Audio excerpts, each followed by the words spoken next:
Willkommen zurück, liebe Zuschauerinnen und Zuschauer, hier in unserem Format Naturmedizin. Heute haben wir wieder das Thema TCM, traditionell chinesische Medizin, insbesondere hier die Wirkstoffe, die pharmazeutisch wirksamen Tees, die wir heute wieder besprechen möchten, zusammen mit dem Professor Hans Rausch, der ausgewiesenste TCM-Experte auch ist. Er ist derjenige, der nicht nur Chemiker und Biologe ist, er ist auch derjenige, der über 3000 Wirkstoffe, die Goldstandards festgelegt hat, damit man sie überhaupt in der Pharmazie nutzen kann in dieser Zusammensetzung.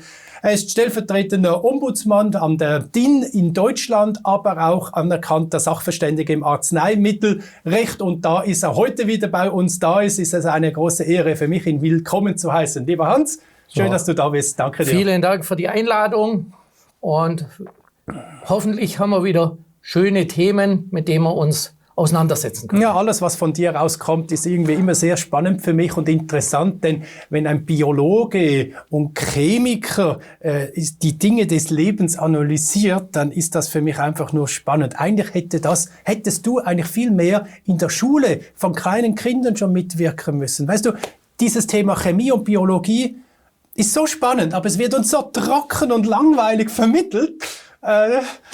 Und dabei ist es ja eigentlich ein Wunder, wenn du eigentlich auch die Alchemie anschaust. Du hast einen Stoff und gibst da ein paar Neutronen, Protonen und weiß Gott was rein und plötzlich hast du einen anderen Stoff. Ist doch faszinierend, oder? Ja, naja. Wobei man eben dazu sagen muss, ich bin nicht der klassische nur Biologe oder nur Chemiker. Ich muss natürlich erklären, ich habe ursprünglich auch gymnasiales Lehramt dazu studiert. Also das heißt auch die entsprechende Pädagogik und Didaktik erlernt und habe da eben auch das Handwerkszeug erlernt, mit dem man auch komplexe Zusammenhänge in verdaulicher Form für die entsprechende Zielgruppe aufarbeiten kann. Ich möchte ja heute eigentlich wieder über diese wirkungsvielfältigen Tees mit dir reden, wo wir schon eingangs ein paar Mal darüber gesprochen haben, dass TCM nicht gleich TCM ist. Es gibt wirklich eine Reihe von Produkten, die heute den Markt übersehen, die einfach nicht das sind, was eigentlich sein sollte. Und diesbezüglich ist die Regierung in China in Zusammenarbeit mit Japan und anderen Ländern daran getreten, eine DIN-Norm einzuführen, auch in Zusammenarbeit eine Reihe mit dir. Von DIN-Normen, also ja. Ist eine ganze Serie. Ja, damit man diese lange geschichtsträchtige Wirktherapien von diesen Wirkstoffen eigentlich erhalten kann und dass der Ruf, der zwischendurch mal richtig runtergegangen ist, wieder hochgehalten wird. So, und diese speziellen Tees, die wirklich schon, der DIN-Stempel fehlt noch, aber eigentlich das höchste Level eigentlich schon darstellen, die gibt's heute auch schon. Und über diese Tees möchte ich eigentlich mit dir sprechen, wo dann wirklich die Wirkung drin ist und wirklich über lange Geschichten dokumentiert sind. Und insbesondere einer, der habe ich oben, den hast du mir auch mal mitgebracht. Und zwar ist das ein Tee, steht eigentlich nur drauf, CCP01, glaube ich, ohne Vorerkrankung. So, einfach ein Tee ohne Vorerkrankung. Und diesen Tee konsumiere ich eigentlich jeden Tag ein Glas. Auch meinen Gästen gebe ich den immer. Der schmeckt unglaublich lecker. Kein Zucker rein, gar nichts rein, ist einfach nur gut. Jetzt hast du mir gesagt, in diesem Tee sind 9 Pflanzen drin. Kannst du mir etwas erklären oder erzählen, was tut denn dieser Tee in meinem Körper? Ja gut, wir müssen natürlich wieder auf die, oder ich fange mal ganz anders an. Wir haben Wirkmischungen, also diese Tees bestehen nicht aus einer Pflanze, sondern aus einer Kombination von Pflanzen, die sich in ihrer Gesamtwirkung entsprechend ergänzen. Gibt es auch sehr, sehr aufwendige und sehr für den Laien komplizierte Zusammenhänge. Was passt zusammen, was passt nicht zusammen? Wie muss man etwas im Sinne der traditionell chinesischen Medizin, aber auch der anderen davon abgeleiteten Medizinrichtungen interpretieren? Das heißt, durch die entsprechende Erfahrungsmedizin, und ich bestehe wirklich auf solchen Begriffen, Erfahrungsmedizin, die über Jahrhunderte tradiert ist, sind entsprechende Mischungen, wo auch das Mischungsverhältnis genau festgelegt wurde. mit der Variation, dass der Arzt natürlich auf den Einzelpatienten gewisse Verschiebungen vornimmt, weil wir haben ja eine komplett andere Medizin, wie wir sie heute als westliche Medizin ansehen. In der heutigen westlichen Medizin, ich bringe jetzt so einen etwas faden Beigeschmack mit rein, wird von einem 25-jährigen männlichen Probanden ausgegangen und alles, was bei dem funktioniert, soll dann bei der Gesamtbevölkerung von einem Heranwachsenden, also über Kinderstadium bis zum Kreis am Lebensende immer wirken. Das heißt, die Bezugsgröße ist nicht die Person, die es kriegt, sondern die Bezugsgröße ist ein 25-jähriger Standardpatient, männlichen Geschlechts. Zwischenzeitlich stellt man fest, dass viele Frauen aufgrund ihrer anderen hormonellen Zusammensetzung in ihrem Körper zum Teil schlechter, massiv schlechter auf solche Medikamente reagieren, weil man sie ja nie auf diese Zielgruppe hin optimiert hat. Die asiatische Medizin hat primär in ihrer ursprünglichen Ausprägung die Definition, ich habe eine Grundrezeptur, analog der westlichen Medizin, Standard, und der Arzt im Grunde hat die Verantwortung, diese Rezeptur aufgrund der Gesamtkonstitution des Patienten, eventueller Vorerkrankungen, Nebenerkrankungen entsprechend zu adaptieren, zum Teil zu verbessern, um sie individuell für diesen Patienten heranzuziehen. Das heißt, wir haben asiatische Medizin in der traditionellen Anwendung ist eine individualisierte Medizin. Die westliche Medizin ist eine standardisierte Medizin. Jetzt haben wir natürlich das Problem, wenn das Ganze ohne ärztliches Zutun abgegeben wird, muss man natürlich wieder auf ein standardmittleres Rezepturmaß zurückgehen. Das, was ja auch klassisch tradiert hinterlegt ist. Das ist die Standardmischung, die bei den allermeisten funktioniert und dann eben individuell abgewandelt werden muss, um es individuell besser hinzukriegen. So, diese Neuner-Mischung hat traditionell entsprechend langen Erfahrungsschatz, ist auch zum Teil optimiert noch. Man muss natürlich eines dazu sagen, das ist jetzt eine Interpretation, die in China nicht gern gehört wird, die ich aber deutlich sagen muss. Durch die Kulturrevolution ist nicht nur viel Porzellan zerschlagen worden und viel alte Bärte abgeschnitten worden, sondern auch die Tradition der TCM jäh unterbrochen worden. Das heißt, die TCM hat deswegen in China überlebt, weil die traditionellen chinesischen Ärzte ins Exil gegangen sind und erst nach der Mao-Ära wieder nach China zurückgegangen sind. In dem ganzen Zeitfenster wurde die traditionelle chinesische Medizin nicht vernünftig weitertradiert.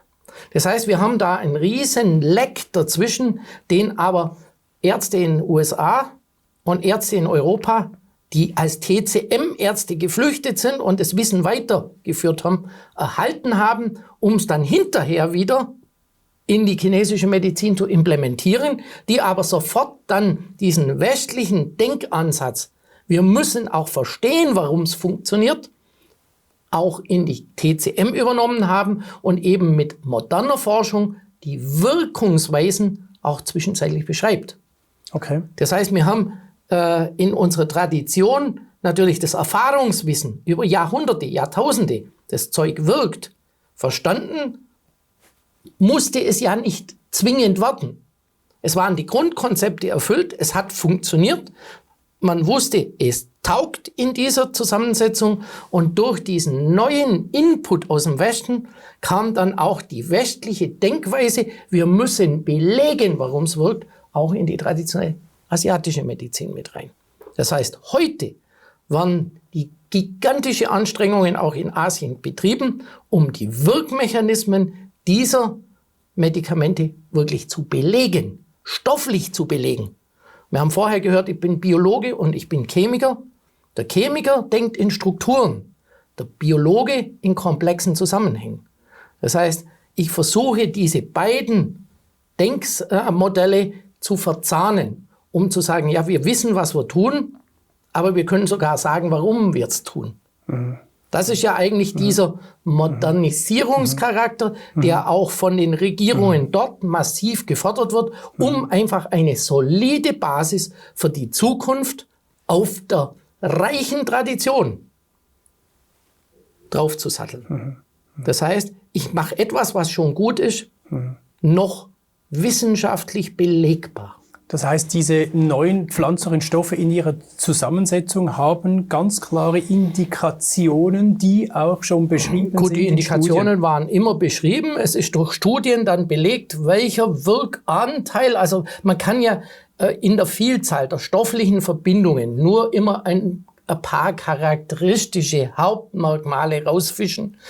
Wir haben in anderen Sendungen schon mal gehört, jede Pflanze 1 bis 2 Millionen Komponenten. Das wollte ich gerade, das war die nächste Frage. Das heißt, hier drin haben wir vielleicht 10 bis 20 Millionen Komponenten. Nicht unbedingt 20 Millionen, aber wir haben im Millionenbereich Komponenten mit drin. Und alle haben einen Wirkstoff drin und der hat kann etwas auslösen, eine Balancierung. Die komplexe Wirkungsmechanismen einer Kombination unterschiedlichster Chemikalien. Im Grunde ist ja jeder Einzelstoff eine Chemikalie im eigentlichen Sinne, wie die interagieren und dann zum Schluss für die Gesamtwirkung mitverantwortlich sind, ist im Moment nicht abschätzbar. Wir wissen aus der westlichen Phytomedizin viele Effekte der sogenannten Synergismusforschung, also indem man dann sagt, wir lassen gewisse Komponenten heraus, dann schauen wir mal, was passiert, wenn die Komponente nicht drin ist. Und dann vergleichen wir es mit dem, was drin ist. Und wir machen den Gegenversuch, wir lassen das andere heraus und nehmen nur den Einzelstoff.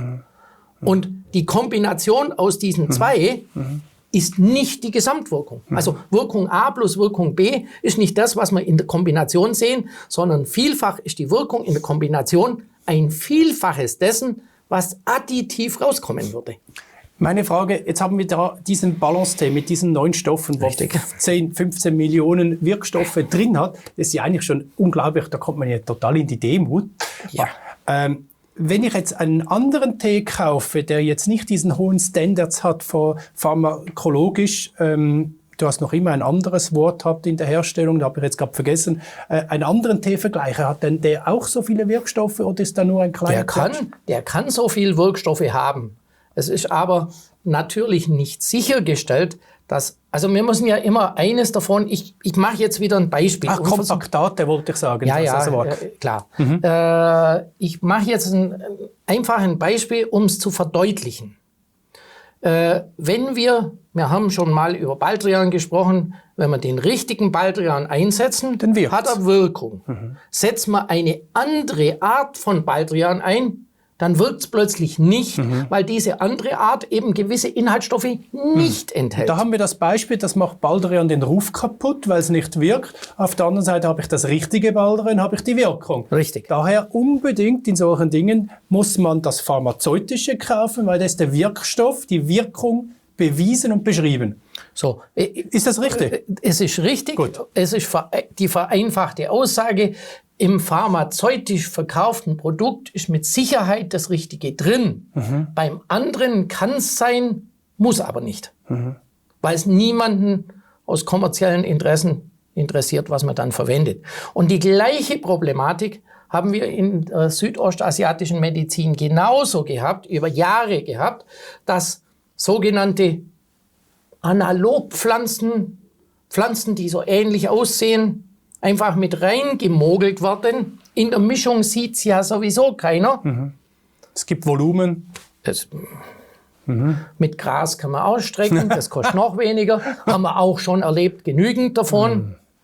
Also insofern, wir haben viele Sachen gesehen, also viel Missbrauch in der Richtung. Und das ist ja einer der Gründe, warum man jetzt versucht, durch Qualitätsoffensiven dieses ramponierte Image, falsche Inhaltsstoffe, falsche Zusammensetzung, also auch mengenmäßig falsche Zusammensetzung zu eliminieren oder zu minimieren. Wir werden es nie zu 100% schaffen, weil immer durch, ich sage jetzt mal, Preisanreize, weil es billig ist, auch Sachen auf dem Markt erscheinen werden, die dort nicht hingehören. Muss man einfach der Fairness halber sagen.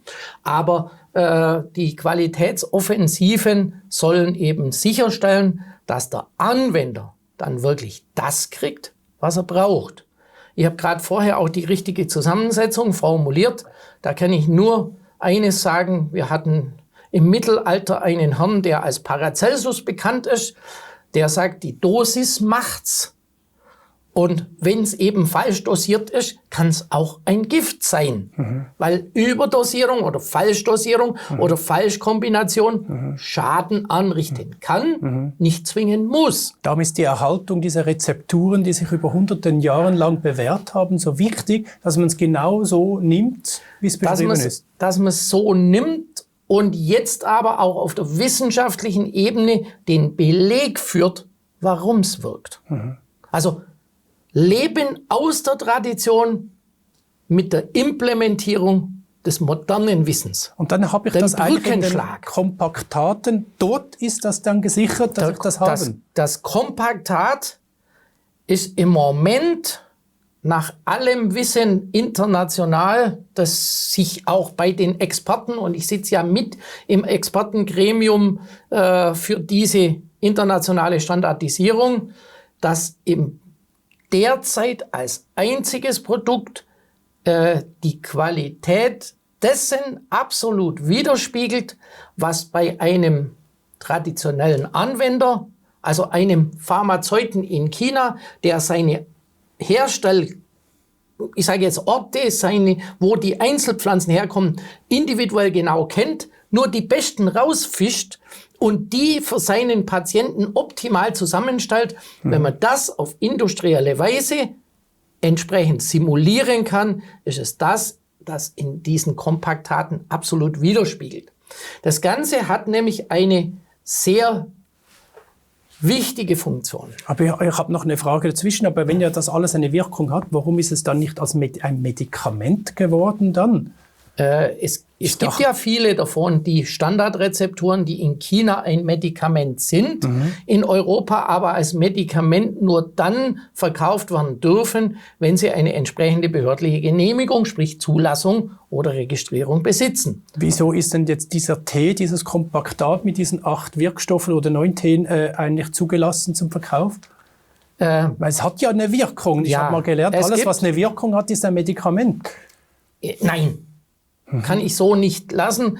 Medikament oder Arzneimittel hat eine entsprechende rechtliche Struktur und nur wer die Formalismen der rechtlichen Struktur erfüllt, darf es auch als dieses benennen. Wir haben jetzt gerade gehört, es hat keinen richtigen Namen, sondern nur eine Kodierungsnummer. Das ist einer der Gründe, warum. Aus einem ganz einfachen Grund. Nach europäischem Verständnis des Arzneimittelrechts, habe ich gesagt, braucht man entweder Zulassung oder Registrierung. Die kostet natürlich viel Geld und viel Zeit. Das heißt, der Patient weiß, es gibt was, aber ich krieg's nicht.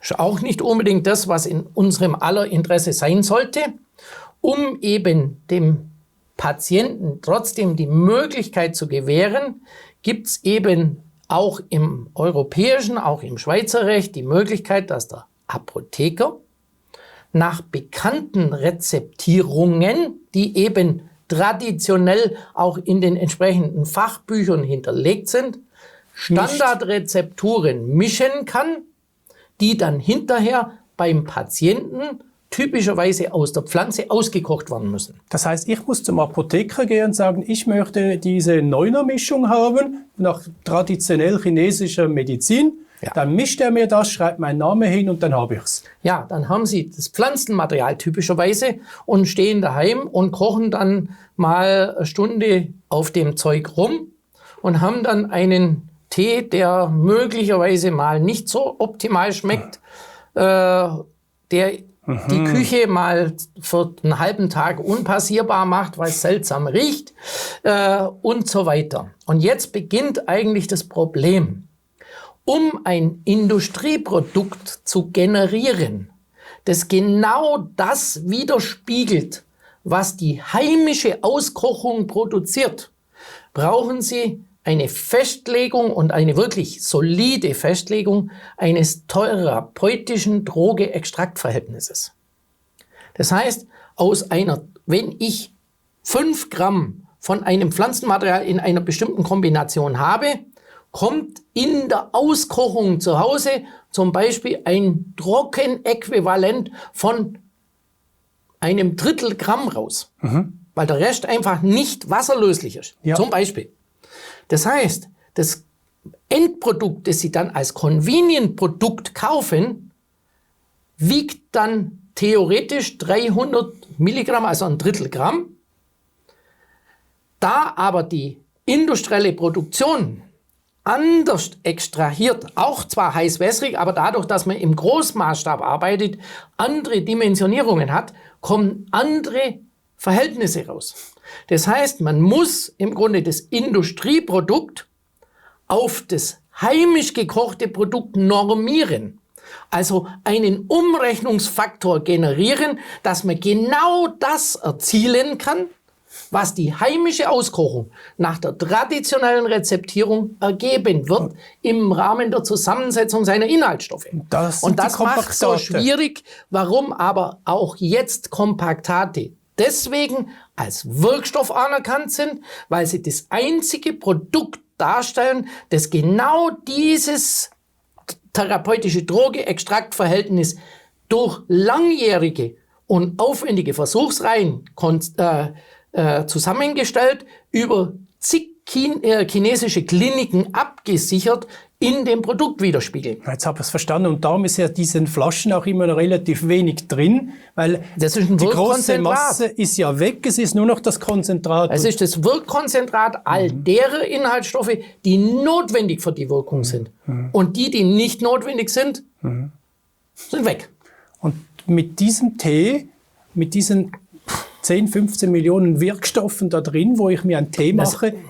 Ja, die 15 Millionen sind in den Pflanzen drin. Ja, ist ja dann auch irgendwie drin, oder? Nein. Es werden ja viele dann nicht mehr raus extrahiert, zum Beispiel die fetthaltigen Verbindungen. Wenn man jetzt sagt, man muss natürlich einen Schritt weitergehen. Der Grund, warum die TCM in Europa so ein schlechtes Image hatte, lag daran, weil wir genau aus diesen Missbrauchsgründen in den Niederlanden vor einigen Jahren ein Schlankheitsprodukt in Umlauf hatten, wo falsche Pflanzen auch noch falsch extrahiert wurden.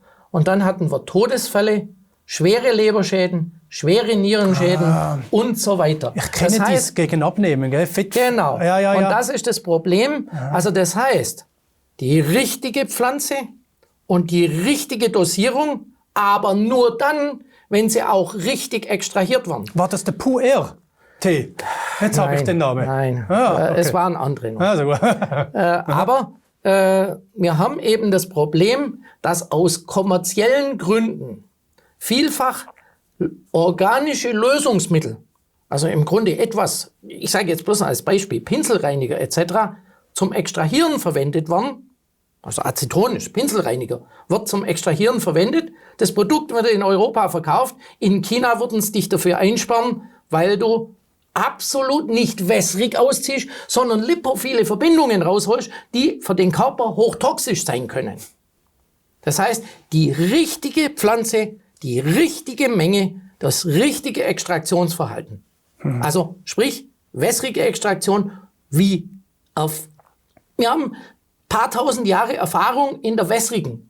Und Geschäftemacher verwenden die unkritischen Daten aus dem wässrigen Extrakt, um ihren Humbug, ihren fast kriminellen Extrakt auf Tod und Teufel, Lösungsmittel, also was wir schon gefunden haben, wird Ihnen lassen wir das Thema. Den Magen umdrehen. Ich formuliere es mal so. Also es sind Lösungsmittel drin, die bei uns als hochkrebserzeugend gelten, die dort zur Extraktion verwendet werden, weil es ja nur dummen Langnasen dann in Europa verkauft wird. Wo habe ich denn die Sicherheit und Gewähr, dass ich diesen Wirkungstee, diesen Wirkstofftee, wo wirklich genau nach den höchsten DIN-Normen eigentlich enthalten sind, wo kriegt man den überhaupt noch? Also wir haben klare Ansage, Kompaktate gibt es nur in ganz wenigen Apotheken, die wirklich dieses Produkt mit diesem Qualitätslevel haben. Hauptsächlich verteilt wird in der Bahnhofapotheke in Kempten, die europaweit liefern darf. Und zukünftig für die Schweiz in der Löwenapotheke in Zürich dann noch, die eben den Schweizer Markt abdecken soll. Und damit ist sichergestellt, dass eben Wirkstoffe zum Einsatz kommen und nicht irgendetwas, was jemand mal zusammengepanscht hat und dann hinterher nur aus kommerziellen Interessen die Leute kränker macht, wie sie schon sind. Danke ganz herzlich, lieber Hans. Ich glaube, damit haben wir eine ganz, ganz wichtige Basis erschaffen in dieser Sendung, dass Menschen auch da draußen wissen, wenn man einen Tee kauft und eine wirkliche Wirkung haben möchte, dann muss man einfach auf diese Dinge achten. Und wir alle, die einfach nur so nebenbei ein bisschen Tee trinken, wissen heute aber auch, dass nicht in jeder Teemischung irgendwo eine Wirkung wirklich drin ist, sondern dass es hier wirklich Tee gibt, die einem pharmazeutischen, nachgewiesenen Wirkung haben, in diesen Kompaktaten ganz einfach verpackt und einfach zu machen. Und weder Schwermetalle, Spritzmittel, da Pestizide kommt ja noch dazu. Genau. Und mikrobiologische Kontaminationen und aber auch Schimmelgifte in keinster Weise enthalten dürfen. Das sind eben diese Forderungen der zukünftigen Normen, die bis dato auch in China noch gar nicht umgesetzt waren. Aber in diesen Kompaktaten ist es so. Da ist es bereits komplett umgesetzt. Habe ich nie die Sicherheit, was ich da wirklich habe. Aber hier habe ich sie. Da haben Sie sie. Hier kann ich wieder ein leidenschaftlicher Teetrinker werden, weil man weiß, was man hat und man hat eine Wirkung. Und Sie können sicher sein, dass nichts drin ist, was für Sie nicht zuträglich ist. Danke. Ab sofort sind wir wieder auf Sie, habe ich gemerkt. Ja. Lieber Hans, Entschuldigung. alles gut. Danke ganz herzlich für die Aufklärung. Freut mich einfach, wenn man über die TCM mal so reden darf und wirklich dieses jahrhundertalte Wissen einfach mal darlegen darf, dass es unglaublich bedeutsam ist, aber zwischenzeitlich einfach das Image kaputt gemacht wurde. Jetzt wird das Image wieder aufgebaut durch solche klaren Vorgaben einer DIN-Normisierung. Und dass das nächstens auf den Markt kommt mit diesen DIN-Normen, das freut mich eigentlich sehr. Aber jetzt schon über Apotheken kann man diese Kompaktaten haben. Ich teste einfach, ich selber teste es auch schon. Dieses Vorerkrankung habe ich schon genossen, mehrfach. Ich habe auch noch ein anderes, das Shufeng Shidu, wo ja unglaublich viele Studien hat, weltweit im Bereich der Wirkstoffe, sogar die WHO beschreibt es. Also auch hier wieder traditionell chinesische Medizin hat da eine unglaubliche Wirkung. Ist nicht noch etwas mit dem HIV? Die arbeiten auch mit TCM. Auch dort sollen Effekte da sein. Ich sage jetzt, HIV ist noch eine ganz andere Geschichte, weil da ist eine Interaktion zwischen westlicher Denkweise, westlicher Medizin und unterstützender, also im Fachchinesisch supportiver Phytomedizin angedacht. Die Brücke, beide Medizinrichtungen brauchen wir. Das eine ohne das andere wird nicht gehen. Ich sage immer eins, die Phytomedizin ist hervorragend geeignet für chronische Erkrankungen, für Erkrankungen, wo ich nicht sofort intervenieren muss, sondern eine gewisse Zeit habe, also langwierige Geschichten. Wenige, Shufeng Shidu haben wir gerade angesprochen, ist etwas, was akut, schnell und effizient wirkt. Aber die meisten haben eher eine längerfristige Wirkung. Und die westliche Medizin geht in die schnelle Wirkung rein. Und damit haben wir zwei Medizinsysteme, die sich wunderbar ergänzen könnten, wenn wir sie in Kombination verwenden. Mir läuft die Zeit weg, aber die letzte Frage, wenn ich auf diese Homepage gehe, von dieser Bahnhofsapotheke, TCM eingebe, dann werde ich eine Fülle von Tees haben. Da kann ich wahrscheinlich auch alles ein bisschen nachlesen. Ja, das sind die Informationen hinterlegt im Detail. Gut, das die kann schaue man ich hier mir nicht an. alle ansprechen. Das schaue ich mir an. Ich habe nämlich erst 2 Tees hier im Hause davon und muss sagen, beide sind super, aber ich weiß nicht, was es sonst noch gibt. Dann mache ich mich da schlau. Alles Gute auch Ihnen. Danke fürs Zuschauen und auf Wiedersehen miteinander.